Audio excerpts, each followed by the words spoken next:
The podcast has officially started. Welcome to the Shits and Giggles Podcast, where you can watch four jackasses awkwardly tumble through life. This is a thing where we just, we talk to each other and we discuss our hobbies, what we're looking forward to, what we're dealing with in life, and that's basically it. I'm Chris.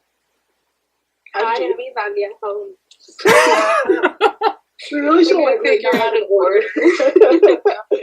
At the start of every podcast, I feel like the first thing on the itinerary from now on is just to be like an order for announcing yourself. Alphabetical. Let's go alphabetical. Yeah, okay. So, first name or last name? We're not doing last names. We're not doxing. Jesus. Yeah, you do. Oh, wait, shit. I am supporting it. I'm glad you know your alphabet. I don't know why. So, hi, I'm Idalia, and that's Jake. Yeah, I am Jake, the guy who barely knows the alphabet at age 20. Wait, did you confuse the letters? Well, no, I think for some reason I was thinking the letter L, which, I don't know. It still comes before J.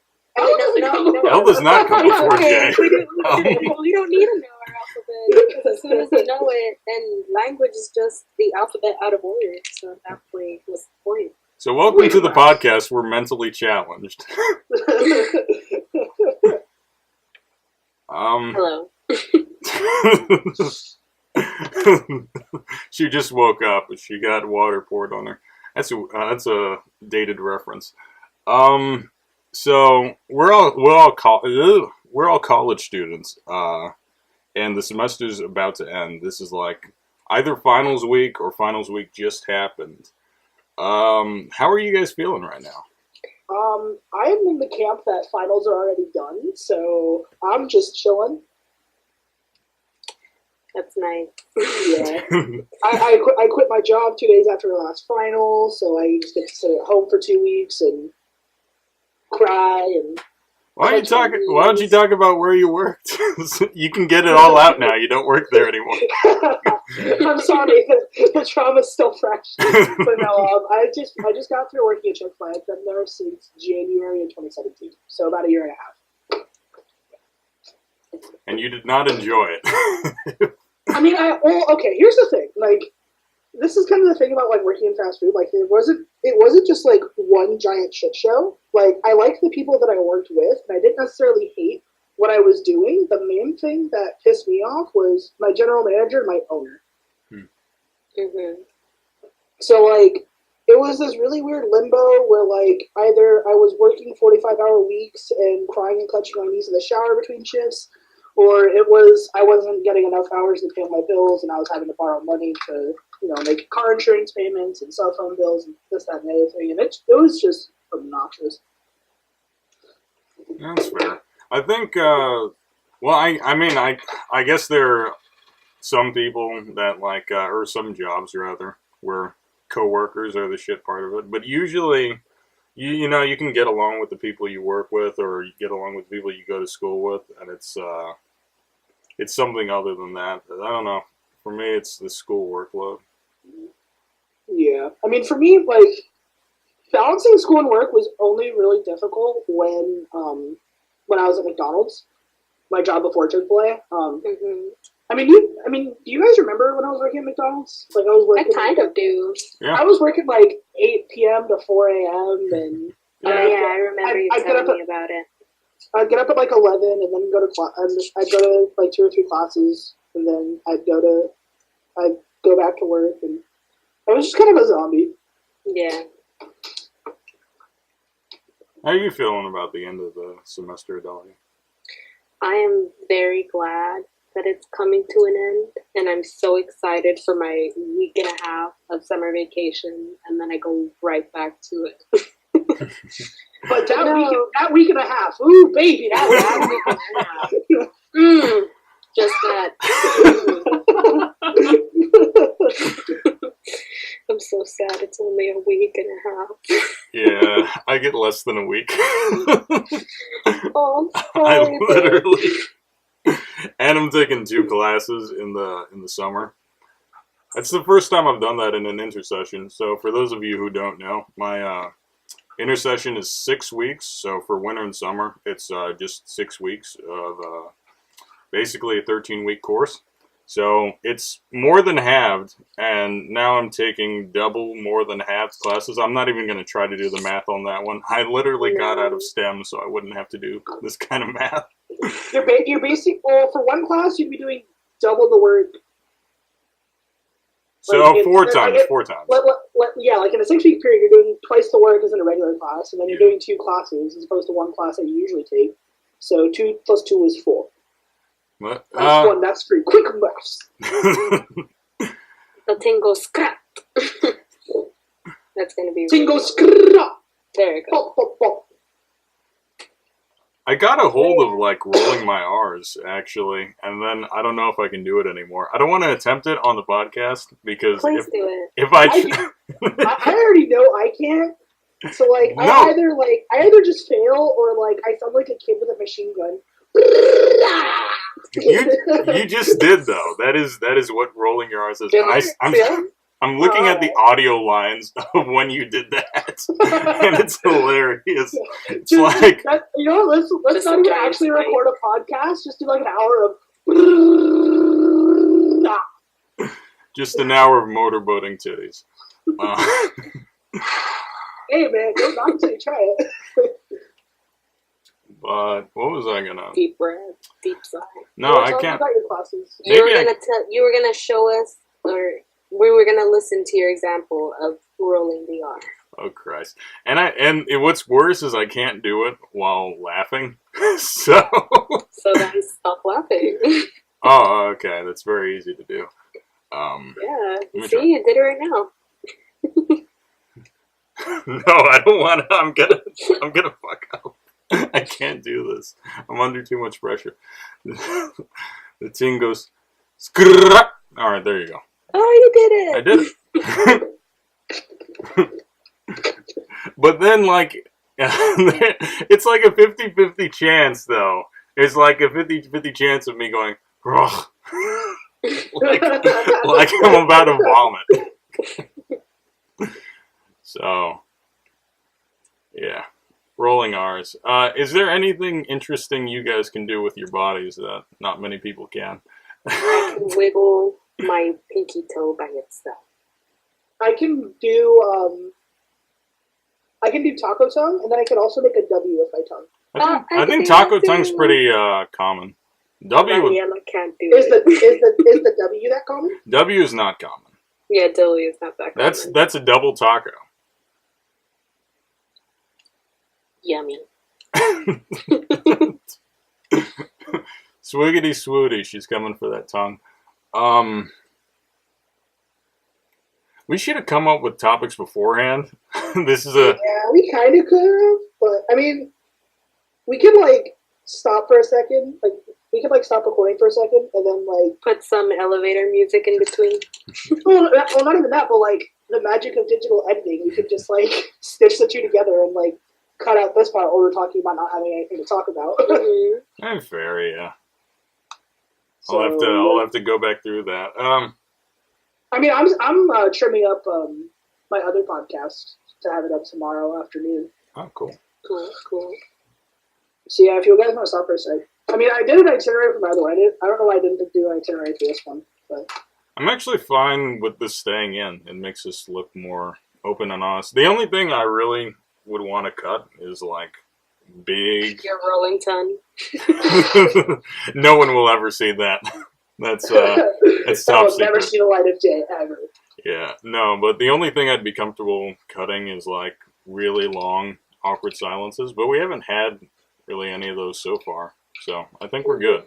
Yeah, my other podcast had like 14 minutes of dead air. Which is fine because movie magic. Oh my god, I hit my face with something. It's like Alright, a so gum wrapper. let's spitball. What do we want to talk about? How about D&D? For those of you who don't know, we play Dungeons and Dragons, and our friend Clark is actually organizing. He's trying to get DM sessions, like live sessions in the summer, And so I'm actually really excited for that because we haven't really played in months. All of us have kind of been busy. Yeah, we've like tried to play D&D, and then it's like we would like get through the week and like be like, hey, we're gonna get on a call, we're gonna play D&D, and then like everyone's kind of backs out at the last minute. Like life would happen, and it would just be like, oh, okay, this isn't happening. And then like I don't even know like how many times we actually played D&D in the last semester. I think like once or twice. In the last semester? No, it had to have been like because. There have been a few times since Santi went back. It was twice. It was twice because you did both parts of like. Wait, did we do one of Clark's quests or just? We did one of Clark's quests, but okay. The thing is, so 3 times. So almost one a month. Not terrible. The thing is, though, we took multiple times to like we didn't just finish it all in one session. So. Oh, that's right. That's right. So it wasn't just one mission and like one session and then we're done. So we did like 4 or 5. But yeah, I mean that's about one a month. That's about the frequency of most D&D groups. I think we did schedule more than we. we scheduled more than we did, obviously, but like that's just kind of the going rate for a Dungeons and Dragons group for adults. Yeah, that's fair. I don't think it's terrible. Adulthood, we can. That's a big topic. I'm uncomfortable with adulthood. I was having a conversation with my dad. It was about making the choice to adopt the dog I currently have, but he was like, I think he said specifically, when I see you doing adult things, it makes me proud. And I said, when I see myself doing adult things, it scares the absolute shit out of me. Yeah, I mean, that was kind of the way I was. Oh, God damn it. That's kind of the way I was with, like, no, God damn it. Yeah, I was like that with Goddammit too. Yeah, I mean, Goddammit, exactly. It's such an intricate, like, adulting thing, you know? Like, only real adults get to Goddammit at will. It took me years to master the blade. While they were out there goddammiting. Yeah, I know, right? Like, you know, you see, like, all the adults on TV and all the adults in movies just goddammiting all over the damn place. We're not even going to be able to remember what we were talking about before, goddammit. It's going to be the Goddammit podcast. Yeah, this is going to be the Goddammit cast. But you were talking about how adulting. Yeah, adulting. So I mean, the most adult thing I think I've done is like I schedule like my own appointments for like me and my car now. So like I'll schedule my own doctor's appointments. I'll schedule my own dentist appointments. I'll schedule my own like oil change and tire rotations. And it's just like every time I like get off the phone with a place to like figure like to schedule an appointment, I just like die a little inside because it's like I'm an adult now, aren't I? Yeah. Yeah, I feel the same, especially like after I got my car, like I gained this entire new sense of independence because it's just like, oh, because all throughout high school it was like, oh mom, I need this for a group project, or oh mom, can you drive me to this group meeting this day or this time, or hey, I want to get together with my friends, what's your schedule like, so if you can take me if I need to like find someone for a ride. And after getting my car, it's just like, oh, I can rely on myself on that. I think one of the things for me was, it wasn't even necessarily something I did, but like the way my parents treated me. Like, yeah, that's been a really big shift because like I remember like when I was a kid, like, well, no, because like up until like I was like 17 or 18, my mom would like kind of hover, and like my mom would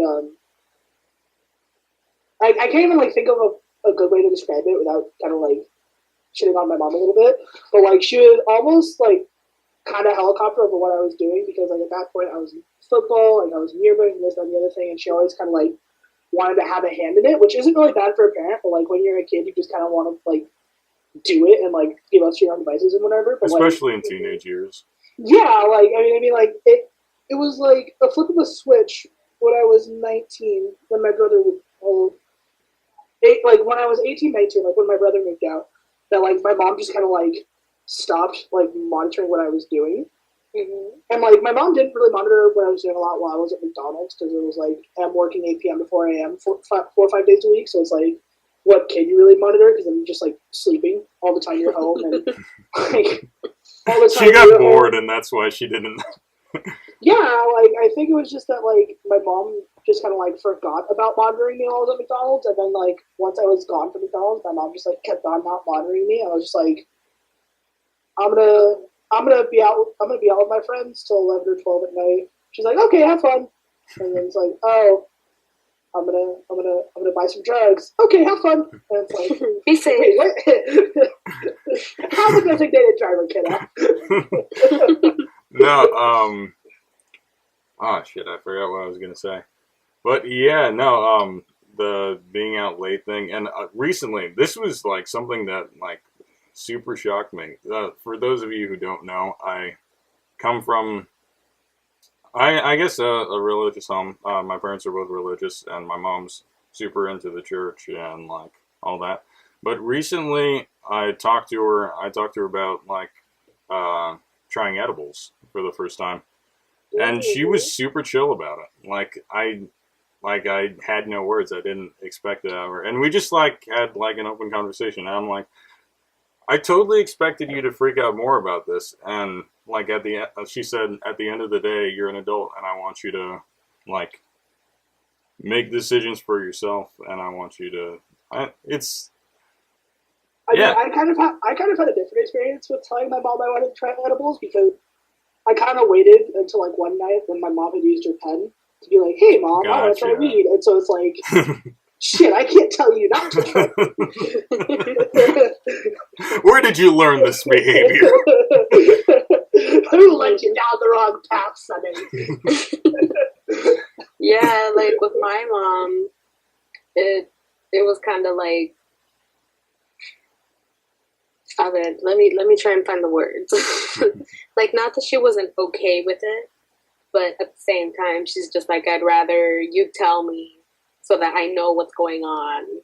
Yeah, and, like, get a phone call and be like, oh my god, my child. There's a common thing of like honesty. That's really been my mom's big thing about it, is that like she just kind of wants to know. Like, she's not really gonna tell me yes, no, or whatever about it, but like she just wants me to tell her the decisions I'm making, which is which is understandable in its own right. But I feel like at large, over the past like, I'd say like 5 years, maybe 7 years. I feel like the attitude on weed has really changed. Yeah, yeah, definitely. Yeah. And I remember like when I was a kid, they would have like those dare presentations. And Red Ribbon Week. Stand up to drugs. Say no to drugs. Don't let anyone pressure you. And it's like, at this point, drugs, not drugs. Say no to drugs. Say yes to tacos. For those of you who don't know, we all live in California, and it's legal now. Yeah, it's legal now if you're over 21. We won't disclose our ages, but I mean, at this point, we're saying if it's a big obstacle, we're saying our ages. We're not 21 yet. Yeah, fair. We're really close, though. we're just one short on the number line, guys. At this point, it's months. Yeah, true. I mean, but I guess you could say, like, if something's like a year and, or not a year, but if something's like 11 months away, it's still technically months, but it's pretty close to a year. Yeah. I mean, it's whatever, really, but yeah. I mean, it's not like access isn't really an issue, because like we all know like adults that can, and yeah, it's not like anyone's really gonna say no, because like it's a less dangerous substance than alcohol. And I mean, I feel like even if we wanted to, we could drink. And honestly, because like my mom said we could, and I was like, no, nah, yeah, my mom's because like I was talking about having you guys over, and she was like, are you guys gonna want to have drinks or anything like that? And I was like, yeah, Chris is bringing shots. Then my mom just kind of like, my mom just kind of rolled her eyes and was like, you guys gonna have drinks? And I was like, I don't think, they don't seem like that type, but thanks, no.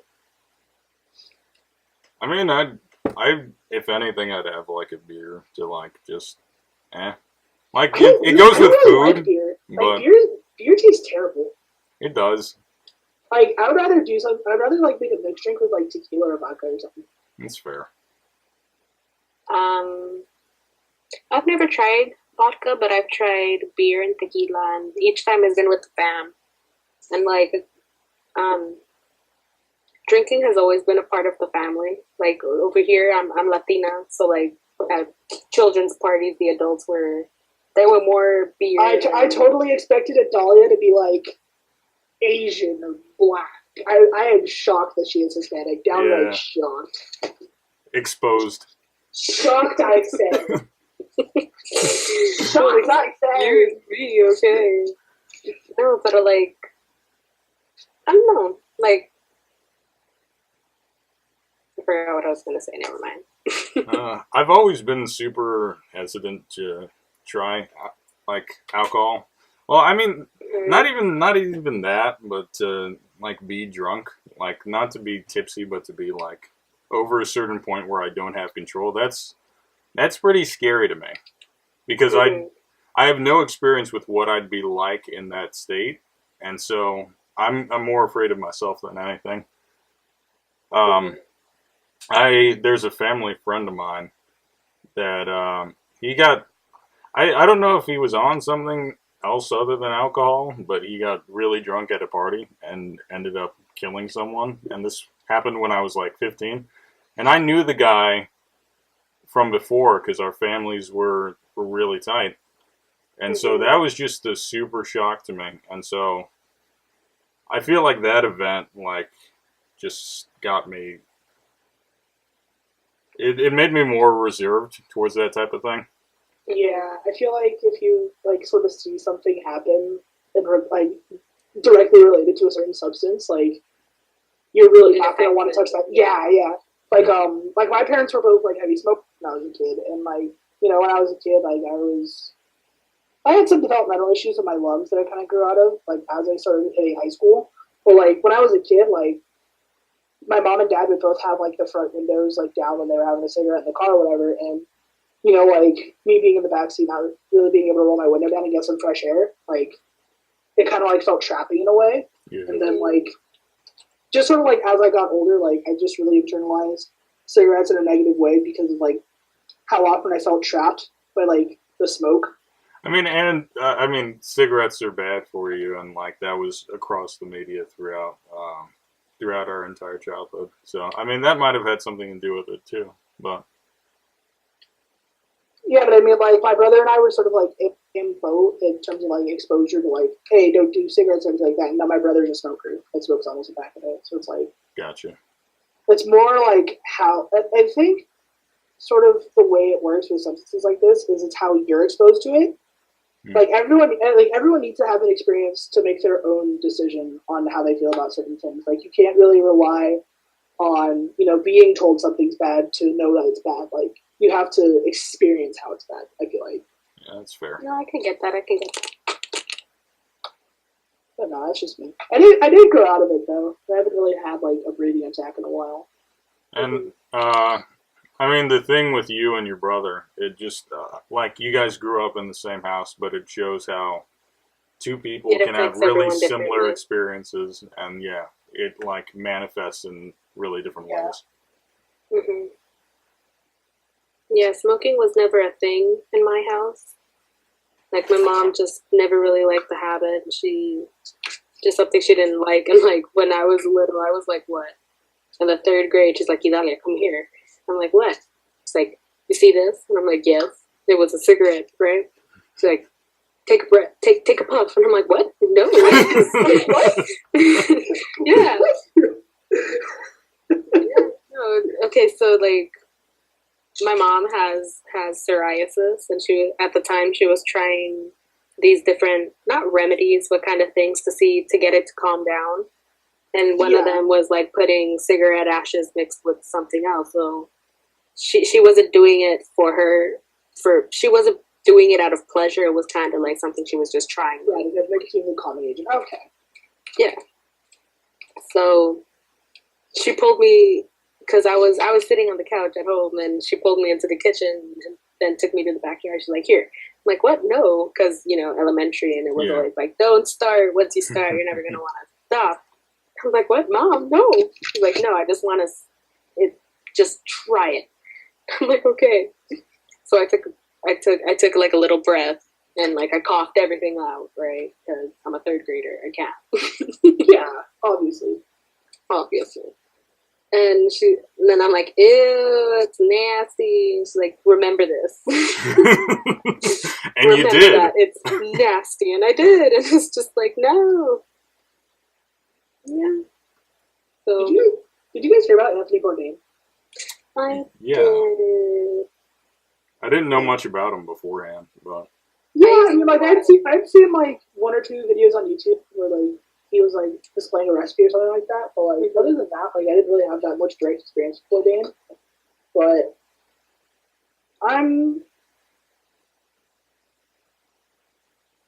it feels like 61's kind of young to be dying. oh yeah, Like, especially now. Like, isn't the life expectancy like getting higher?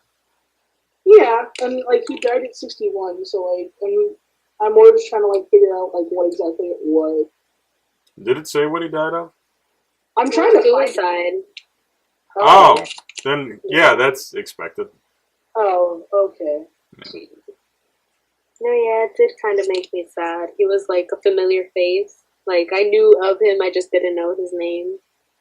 But like I remember seeing his shows on like the cooking channels. It was just like him going out and eating food from different places. Yeah. What celebrity deaths have like hit you guys the hardest? I remember I was wait. I can't think one off the top. I can put one out there for sure. Robin Williams. Absolutely, Yeah, Robin Williams. that one hurt a little bit. I watched Aladdin and cried that night. Yeah, I grew up on Mrs. Doubtfire. I love Mrs. Doubtfire. So I still haven't seen Mrs. Doubtfire. you still haven't seen? Oh my god! No, I watched the sitcom that he did, like right at the end, before he passed. Yeah. It was like it was him and Sarah Michelle. Mm-hmm. Like they were like at this ad agency, and like I liked the show. Like the show was enjoyable, and then it got the half, and then like I think it was like a month or two after I found out about that, like he just sort of ended it. I was like, NBC killed Robin Williams. You're kind of cutting out just a little bit, Jake. But oh yeah, that happens with this mic sometimes. I'm sorry. no, that's fine. I could like switch to my other headphones real quick. I think we might be okay. It's only happened like once or twice. Oh, okay. Yeah. But no, I just remembered like that night, like reading about like before I watched Aladdin. Like that night was just a big old mess. But like I watched Aladdin and cried myself. I had read about how like the network pulled the plug on Robin Williams' show after like a season and a half. And I was like, they killed Robin Williams. Yeah. No, I remember exactly what I was doing that night because this was back when I used Facebook, like not even just Messenger, but actual Facebook. And I was just browsing it, and I saw Robin Williams dead at such and such age. I don't know how old he was, but I like thought it was fake because you know how people like to troll and post like, oh yeah, rest in peace, Billy Ray Cyrus. I'm like, shut the fuck up. So that's the attitude I had towards it, and I looked it up. I actually like Googled it, and then I found out, and I'm like, oh well, shit. yeah, nah, he didn't seem like and obviously he's an actor, so like it's his job to perform, but he didn't seem like someone that would go out that way. Yeah. Like he was super full of life, and from everything I saw. I mean, I'm like I said, I'm just a bystander who like knew nothing about his life, but like still it's really when you see someone that like that's portrayed as super happy and like super outgoing and fun, it's harder to see them fall, you know? I mean, it's sort of one of the trappings of like being a comedian, I feel like, or like being and to uplift others is that like you sort of get like caught up in your job, like making other people happy, of like going out of your way to make other people laugh or whatever. Like you kind of sort of forget about you. Yeah. I think that was a Chris Farley thing too. He was before our time, but Chris Farley. Chris Farley, he was big on SNL. He had a few big movies. I think it was with like David Spade. But this was a while back. This was like in the 1990s. I remember seeing. Oh, okay. I remember seeing it. He was a kind of a bigger guy. But yeah, no. I remember seeing a documentary on him, and obviously he was a comedian and he was a comedic actor. So I think that was the same kind of thing you were talking about, that trap of making people happy and not pursuing it for yourself. Yeah, I mean, I think it's really important to sort of contextualize, like, I think it's important to, like, realize that you have negative feelings beyond just, like, oh, I'm just sad today, let me get out of the house. Oh, I'm just sad today, it'll pass. Like, I think it's important to, like, sort of examine, like, why you're not happy. And I think it's sort of important to not sort of undersell, like, what's going on in your head. And I feel like a lot of people with depression do that, and then, like, the thoughts just keep recurring, and it ends up, like, actually messing in depression. Yeah. And I mean, I say this with a limited understanding of depression, but I mean, I think a lot more people are a lot closer to depression than anyone really wants to admit, but it just feels like sort of the narrative behind mental health as a whole is that, like, it's still only crazy people. Yeah. And I feel like that's really a toxic way of looking at it, in my opinion. Yeah. I mean, I can speak towards that as someone who had it, or I guess has it. I was diagnosed. I think I told you guys this, but like end of my senior year, I was diagnosed with what the fuck do they call it? It's PDD. It's persistent depressive disorder. But I'm someone who has struggled with depression, and I can say that the person who's in it is like, it's the hardest for them to see it. It's the hardest for them to look at it objectively, and so it's hard to get an outside perspective, because once you're depressed and once you're feeling really, really shitty, it's so hard for anyone, let alone yourself, to like unstick you from that mindset. So yeah, like you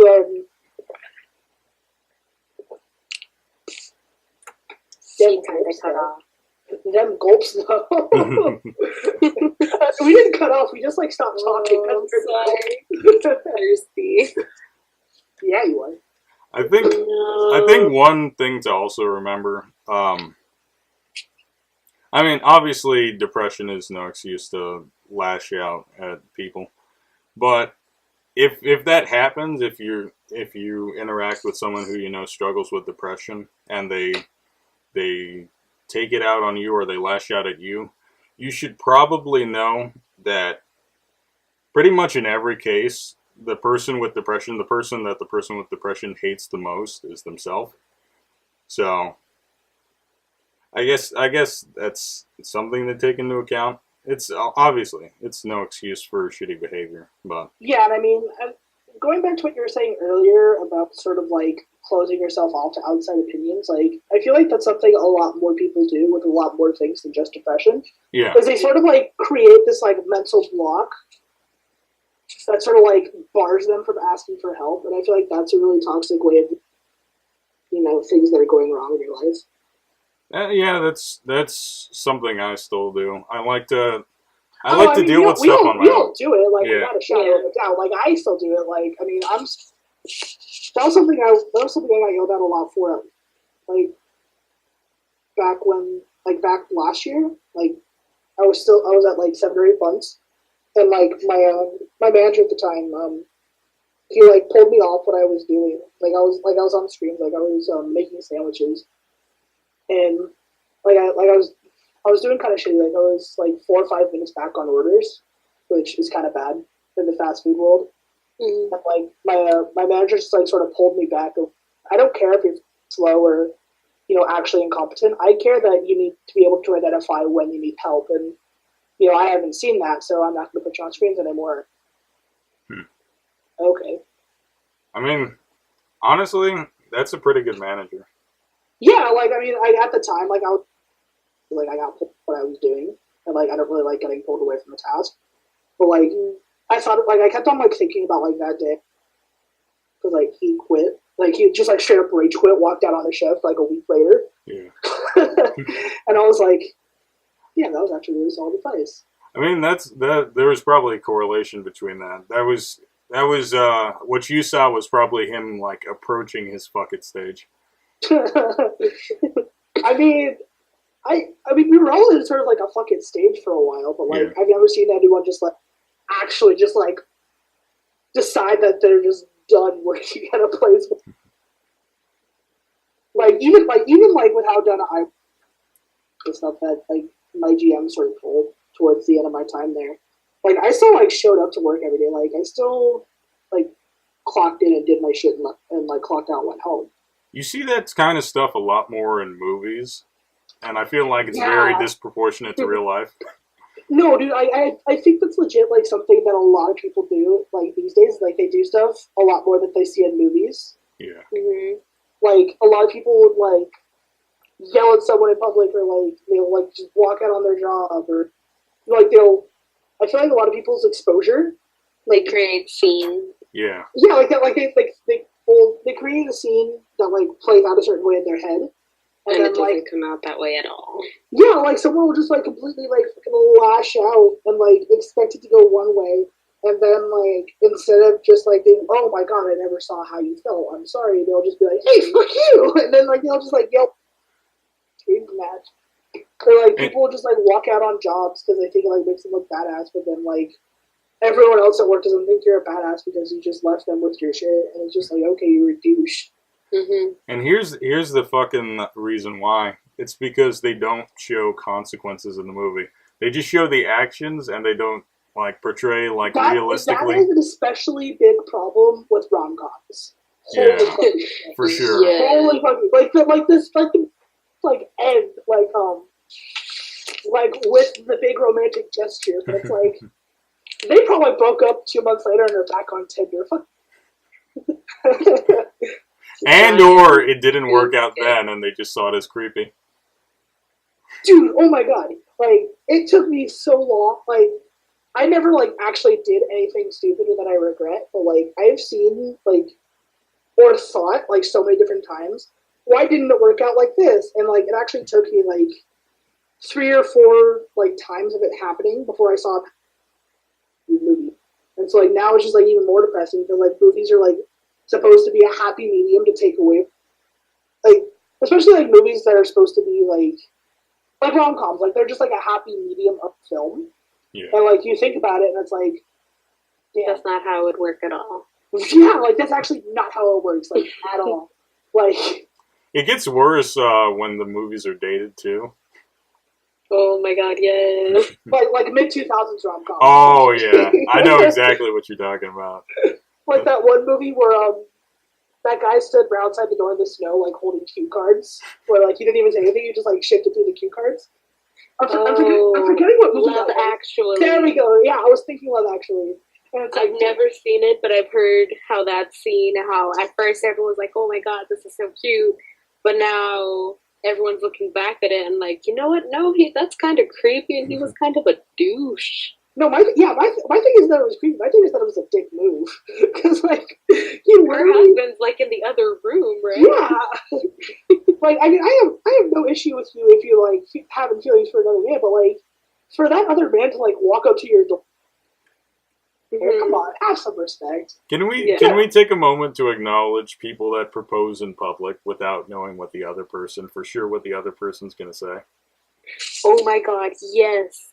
Dude, there's a movie. There's a movie on Netflix. It's still there, but it was this documentary. This guy that was like traveling the world trying to find like the most reliable method for penis enlargement. No, but like the opening scene is. Ah, damn! It's not on Netflix anymore. It's called Unhung Hero. That's a great name. No, but like the guy's like entire like personal, like it's like a hour 45 minutes. Like, if you guys can like find somewhere to watch it, like check it out. But like the opening scene is the guy at a UCLA game, and like she just straight up tells him no, like at the game, and it's just like this really awkward scene for a whole lot of people. Mm-hmm. And you know, he asked her about it later that night, and she just told him it's because your dick's too small. And I was like,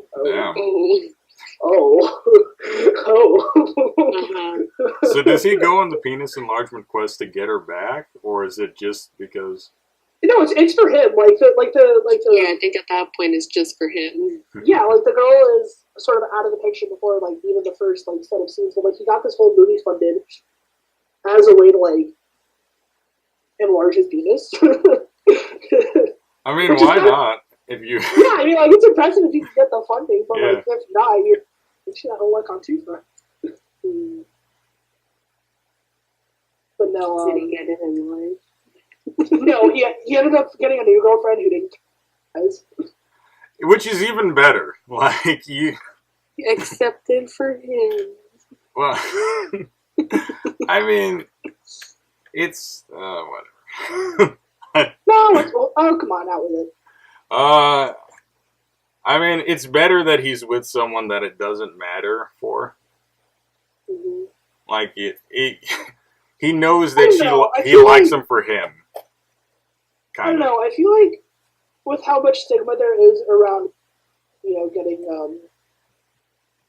plastic surgery for them, and it was kind of encouraging seeing someone go as a man, like specifically as a man, like to enhance his manhood.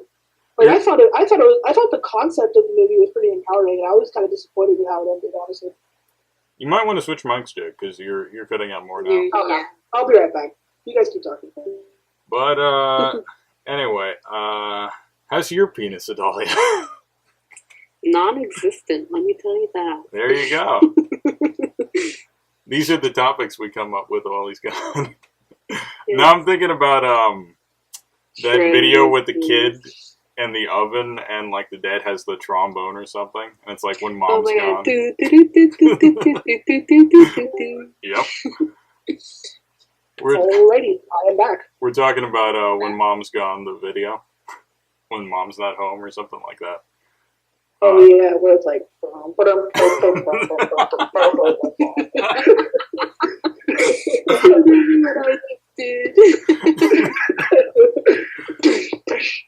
That's gonna be our new intro.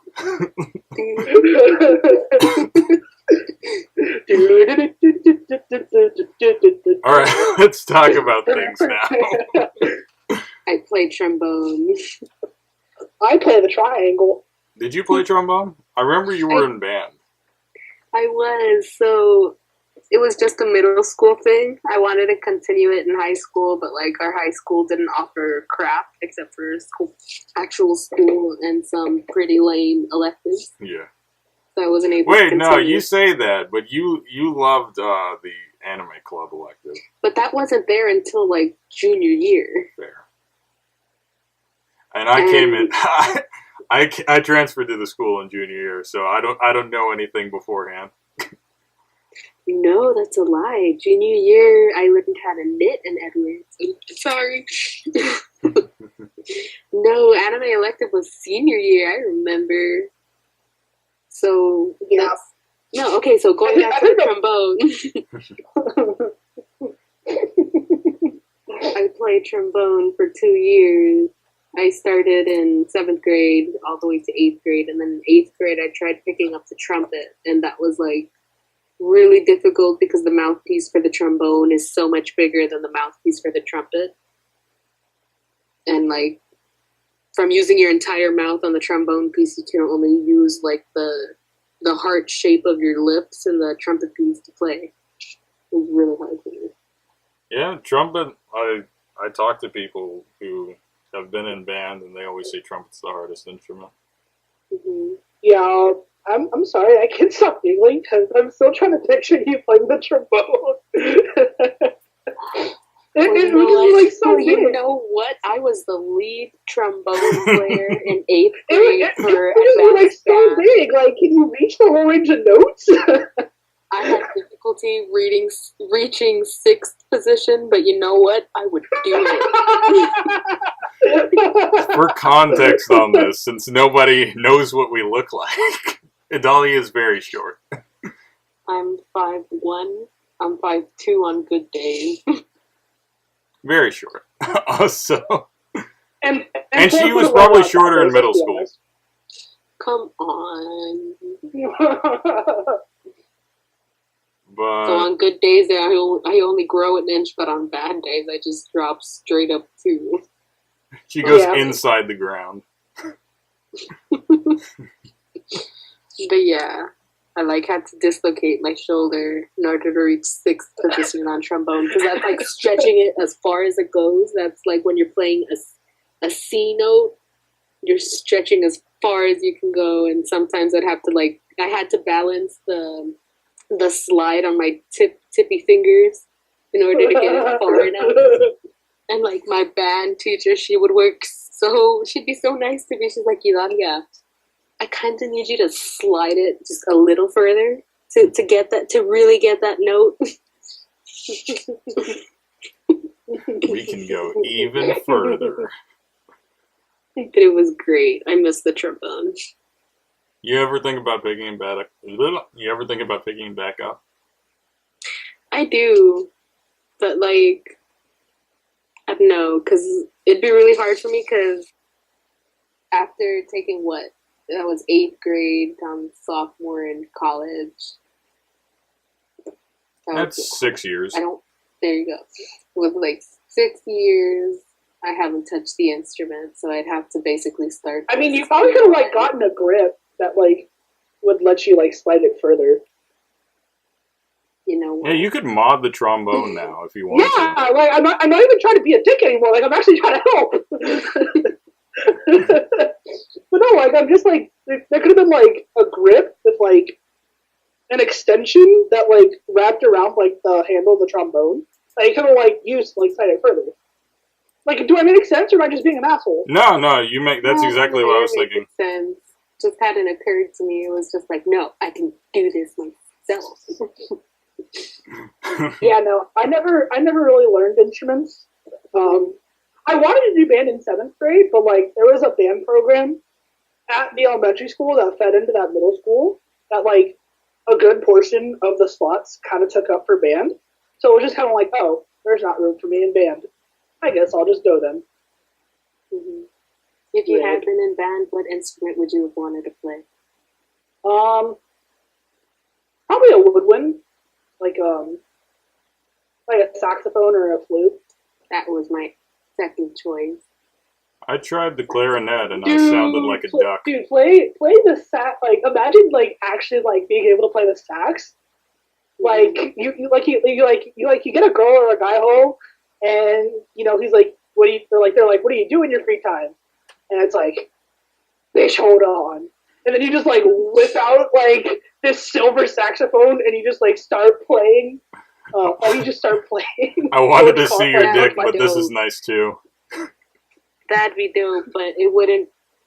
But the thing with woodwinds is you need to wet the reed, the actual wood piece to the woodwind. Because if not, that's interactive. You get them to wet your reed. It's you got them in bed, right? And you're just hey, let me go to the bathroom real quick. And you don't prep yourself or anything like that. No, you prep your reed, and you jump out ass naked playing the saxophone. Just start busting out. And that's something you'd see in a romantic comedy.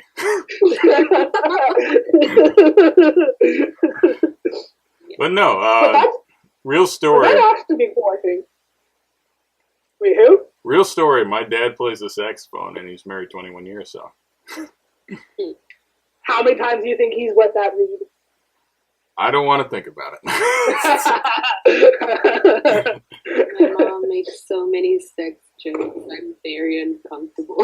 I have straight up heard my parents having sex while I was in the house. And your parents are old too. Yeah. Which good for them. No. I'm not knocking them for knocking each other, but. But it's not like they don't fight because like that weekend they got in a really big fight. Oh yeah, And no, like, it's that's why. They're getting no, like the sex was before the fight, so like within like 5 minutes after like I stopped hearing it, like they were fighting again. I was like, she did pick a side. Jimmy, you didn't put the dishes in the dryer. Your dick's drunk in the dryer, honey. Jimmy, you made a documentary about me. Oh God. Why don't you just go to the slut from the sex shop, then? The sex shop. Oh, No, there like, are sex shops. No. That's actually how like the guy met his new girlfriend, like in the movie Unhung Hero. Like she was a worker in a sex shop, and like that was one of the first places he went. And then like at the end of the movie, you just see the sex shop worker again, and I'm just like, oh, that's totally a hidden subplot. You didn't substantialize throughout the entire movie. I mean, but that's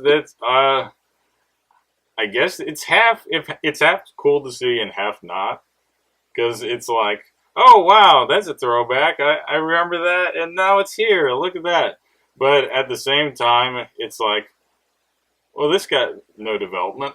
Like, what are we supposed to do with like, this? actually zero development. Yeah. I mean, I guess that might be the joke. Kind of like in Logan, where, I mean, should I spoil Logan? Logan's been out for a long time. I can spoil Logan. I think we've all seen Logan, and we could just like flag a Logan spoiler if we really want to. But go on. All right. We'll do a clap to mark the Logan spoiler, but basically the main villain, the Doctor, he got no screen time, and that was pretty much. I think it's part of it. Like, they were showing that he wasn't really an important part of the story, and I actually like that they did that. Like, I normally don't like when there's no like main villain character, there's no main antagonist, there's not a good antagonist. But in this case, they acknowledged that there wasn't, and they kind of rolled with it. So I was perfectly fine with that. Yeah, I mean, Logan did a lot of things well for a Marvel movie. Like, I feel like Logan did a lot better job of actually like developing motivations for the different characters in the movie than a lot of other Marvel movies did. Like Marvel movies, like really have this pattern of just like there being like this big impending fight, and like you not really knowing why that fight's happening, and then like the fight just happens and the movie's over, and it's just like, oh. That's the allure of it, though. That's how they get people to. Yeah, like the big fights are awesome. Don't get me wrong, but like I would rather like see events that lead up to the fight than see some old pasty white guy explain why the fight's happening, like actually on the air. Don't talk about Stan Lee and Captain America like that. No, I mean, like, it applies to Captain America movies, it applies to Thor movies, it applies to Iron Man movies, if you really think about it. It's just like who the white guy is that explains what's happening changes movie to movie. Mm-hmm. Like in Thor, it's that old scientist that's sort of like explaining. He's like, they literally actually have characters that are just explanations. It's really sad. But like in Thor, it's the scientist, and like the scientist will try and like explain the movie's plot. In Captain America, it's usually not a white guy because it was Nick Fury for the first couple ones. I mean, if you think about it, like, didn't they kind of do that in Logan? Not explain what's going on, but that's kind of what they had. I want to call him Nosferatu, but the albino, yeah. Yeah, but that was more why they had like the whole movie on the cell phone. Which, I mean, even then, like, actually, like, seeing, like, the program that Laura came from, like, made me connect with it more. That's true. I don't know. I'm not going to spoil Deadpool 2. It's too soon. I'm not gonna spoil Deadpool 2. It was great. Yeah. I like. He's hot again. I'll explain that. No, that's fine. We can do that. Yeah. All right. Deadpool 2 spoilers. Deadpool 2 spoilers. activate. Skip like 15 to 30 seconds ahead. Yeah, about that time. So, we all went to the movies to see Deadpool 2. And I brought along my little sister. And, we already said spoilers, but there's this part of the movie where, so Vanessa died, but there's this part of the movie where Deadpool rejoins her, and as like a Ryan Reynolds looking guy, and not as a cancerous infestation. And as soon as that happened, not like a topographical map in Utah. Yeah. We can talk about TJ Miller. But two avocados of different age having sex with each other. What my sister said as soon as he appeared on the screen, like looking like Ryan Reynolds, she said, "Aw, he's hot again." But like she said it a lot louder than I think she meant to. Yeah. And like the entire group of us started laughing, and like the people behind us started laughing. I think that was the part I laughed the hardest in the movie. That was great. I don't know, man. The baby dick line kind of got me. Yeah. Well, because that's your type of humor. Like, you love, like, giant Peter Dinklage. Like, that is Jake written all over it. Literally, when we saw Infinity War, he could not stop laughing about giant Peter Dinklage. I still can't stop laughing at giant Peter Dinklage. I could hear you guys laughing. It's over. And I'm like, shut up. I'm trying to hear what giant Peter Dinklage is saying. I was just shaking my head. Like, I giggled with him, like, for, like, the first 5 seconds. But then he would just, like, Peter Dinklage would come on screen, and Jake would just, like, tap my shoulder and be giggling. I'm like, are you serious? I only hear Chris over your laughing. No, okay, so I went to Infinity War a second time with some friends from work, and we could, like, all of us could stop laughing at Peter Dinklage.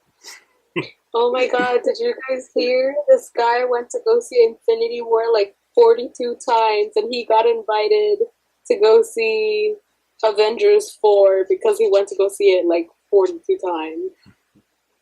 I mean, that's, I guess. I mean, I still don't think that's that great of a deal.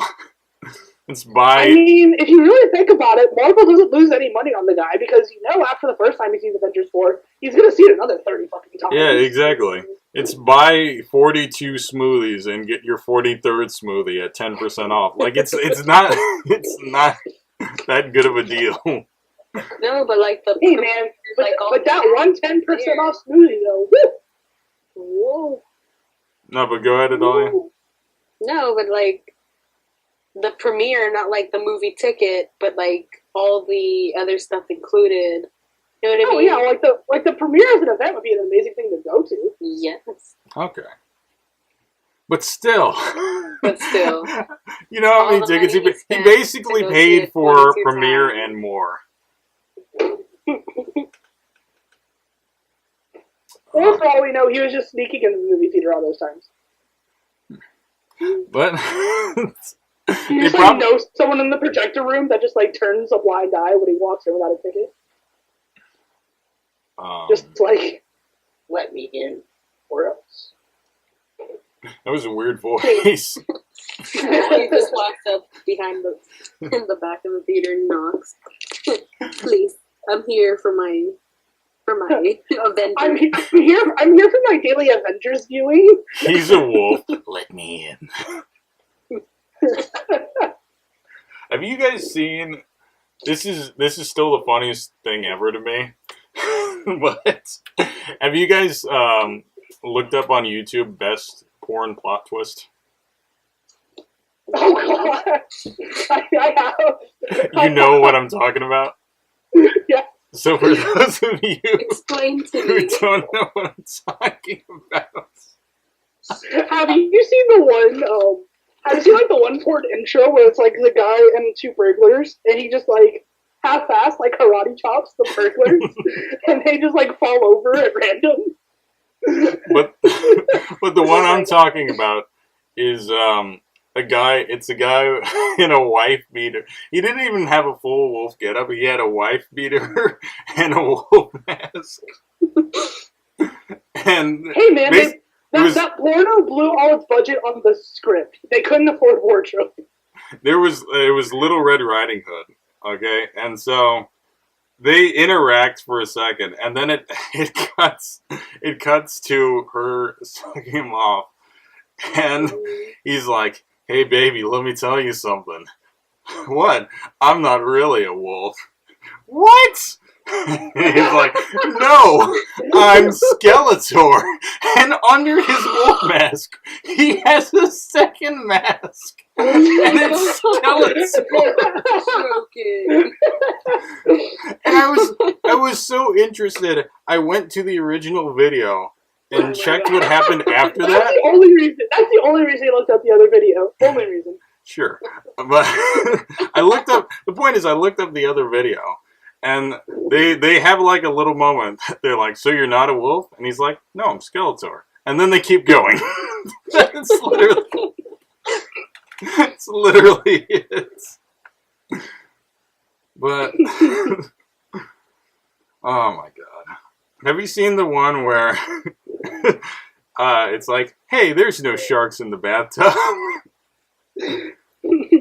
Basically, there's the video, by the way, Dahlia. Wait, what? No, it's on YouTube. I know, I linked it to her. Oh, okay. What? You can watch it later. I'll watch it later. But it's a guy in a bathtub, and there's a lifeguard, and she. I don't know why the lifeguard's there, but she blows a whistle, and he's like, "Out of the water, there's sharks in there." And he gets out, he's freaking out, and he's like, "Hey, there's no sharks in the bathtub." It's like this really... There was one like that, where it was like this like, it was Lisa Ann dressed as a lifeguard. I think that was it, like, yeah. Well, no, because she's like, a body of water needs a lifeguard.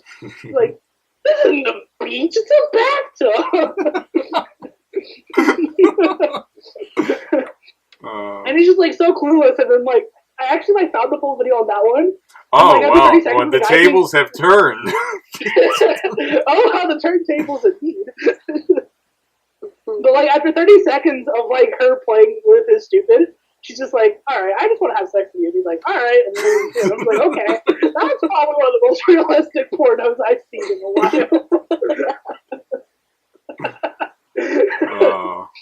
She's out with it, damn it. Oh yeah. We've been going for around an hour. Do you guys wanna end it here? I want to keep going, baby. Okay. This is the conclusion to episode 1, and then let's record episode 2 like right now. Just record 20 episodes, release them 1 week at a time. That's the way to do it, and then you don't have to freak out about recording. Like when everyone goes everywhere. Yeah. But this has been the first official episode of the Shits and Giggles Podcast. I don't know where we're posting this yet. Is it going to be on YouTube, SoundCloud, Jack? SoundCloud to start, I think, would be the most straightforward way. I mean, we can make a YouTube channel if you want, but yeah, I think YouTube and SoundCloud are the big ones for podcasts. Yeah. I mean, there's Spotify too, but that's I think Spotify would probably come a little later, like along the road. Yeah, I don't think they just allow any users to submit. You gotta like partner with them or whatever. But anyway, we're making a SoundCloud. You wanna have the link to that, and we should like say the link now. So, I mean, I guess they're on the SoundCloud if the later. Link, yeah. Okay. Yeah. Insert it in post. But thank you guys for listening. This has been the first official episode of the Sagcast. We hope you enjoyed had fun. Yeah, we did. We definitely did. Good. And bye.